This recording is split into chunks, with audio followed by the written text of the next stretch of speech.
Hi, I'm Reese Ryan, author of Sexy Emotional Grown Folks Romantic Fiction. And recently I got a chance to do a book reading at my local library system or one of my local library systems. And I thought, why not recreate that here? But first, I got to show you my I'm with the band t shirt because we support books here, not book bands. Um, but so, like I said, I wanted to recreate that reading here. And so I'm going to read a little bit of More Than Friends. And this is my um, most recent release, and it's the third book in my Love and Music suite, which is an indie black romance series that revolves around music industry alumni of a school of the arts in Atlanta. That's fictional. And so it's a series of second chances, and it follows both their career and romantic adventures. And in More Than Friends, it is a second chance slash friends to lovers story. Surprise, surprise. And so in this story, Toby and Leilani, they dated very briefly in high school, thought, nah, and became besties for life. Now it's almost 20 years later, and the friend group is kind of reconnected, and he's seen some of his friends figure it out the second time around with their first loves from high school, and he's wondering if Leilani has not been his person all along. She ain't quite there yet, but she's gonna get there. And so in this story, at this point, Toby has kind of figured, hey, maybe we should rethink this.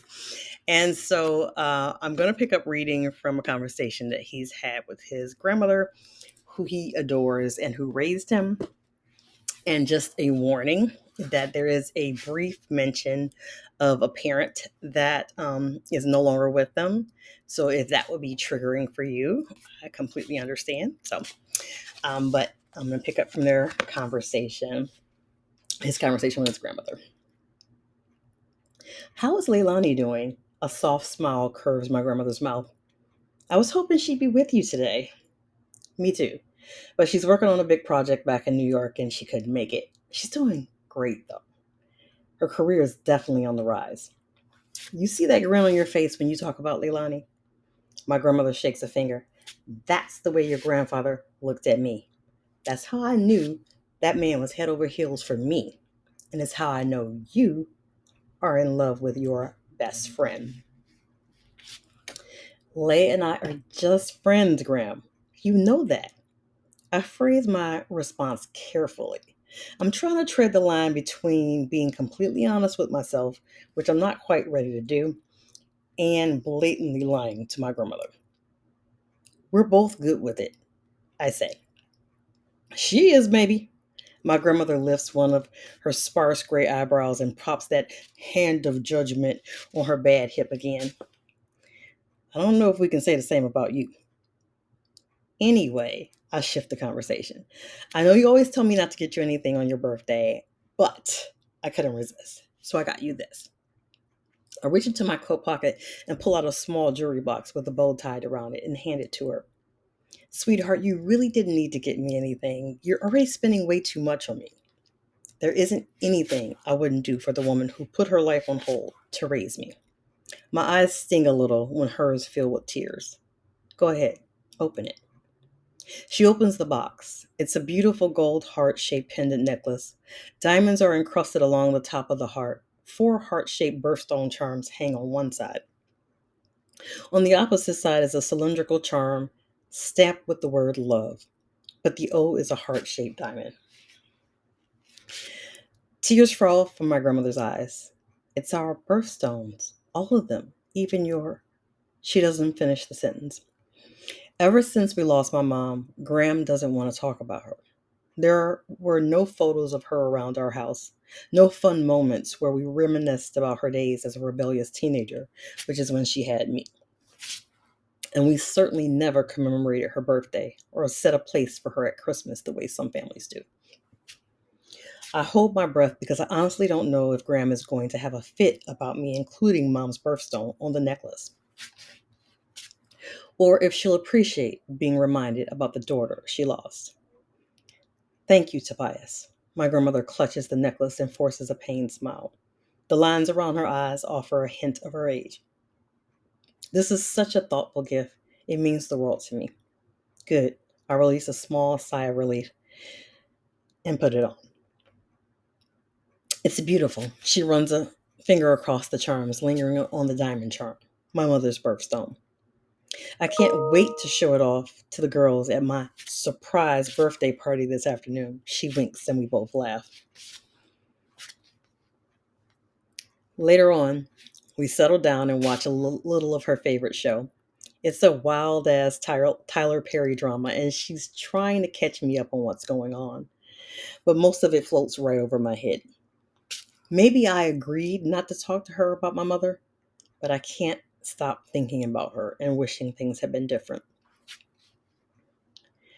Eventually, we make it our way downstairs at a snail's pace. But Graham uses the time to catch me up on all the gossip at Kensal Gardens. All the tea from who's sleeping with whom, who stole whose man, whose family is trifling and greedy, and which resident is quite likely a kleptomaniac. To be honest, the Kensal Gardens tea is far more compelling. We step inside the party room, and to the surprise of neither of us, everyone in the room shouts, "Happy birthday, Laverne!" But the loudest, most distinct voice does take me by surprise. Leilani?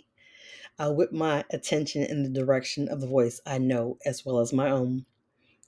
What on earth are you doing here? I couldn't miss Mama La's 80th birthday, could I? Leilani says. I am so happy to see her. I could kiss her. My grandmother's entire face lights up. You shouldn't have come all this way to spend time with some old folks, but I'm glad you did. It's good to see you, sweetheart. Mama La opens her arms wide and Leilani leans down and hugs her. The two of them rocking back and forth with excitement. Okay, you're gonna throw out her good hip. I tease. Besides, you weren't that glad to see me, Graham. Such a hater. Lay drapes an arm over Mama La's shoulders and shakes her head. No cap, Graham says. We both look at her stunned, then fall out laughing. You've been spending too much time on TikTok, Graham, I say. She shrugs and wanders off. Thank you so much for being here. You have no idea how much this means to my grandmother and to me. I open my arms and Lay steps into a hug. I rest my chin atop her head and hold her tight, inhaling her sweet, flowery scent.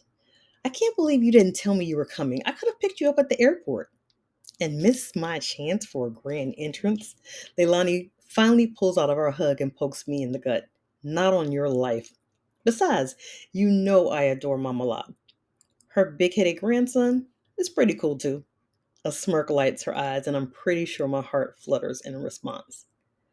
Well, thank you, I say, just before Sarah leaves the room of seniors in the most off-key rendition of Happy Birthday I've ever heard. After a light meal, the cake is cut and things are starting to die down. The music wafting through the speakers is putting these post-meal senior citizens to sleep.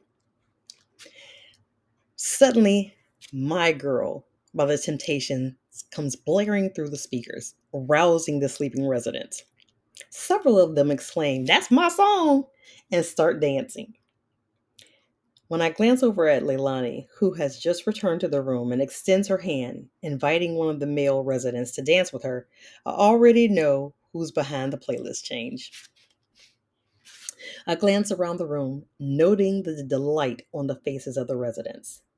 It's the nostalgia of hearing a song they love that probably stirs a lots of great memories. Sure, but the joy and laughter emanating from my best friend is contagious and impossible to resist.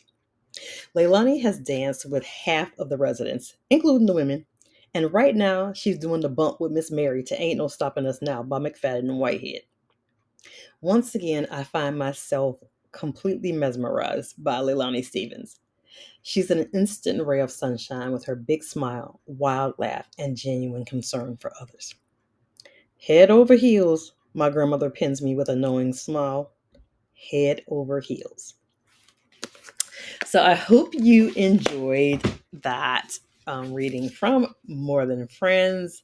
It is available on Amazon, paperback, ebook, and in Kindle Unlimited, as well as Never the Right Time, book 2 in that series. And book 1 in the series, if you're new to it, Spin the Block, is currently free in ebook form on all platforms. So if you're still here hanging out with me for this read, thank you for hanging around. I hope you enjoyed it, and I'd love to hear from you in the comments. And have a great weekend.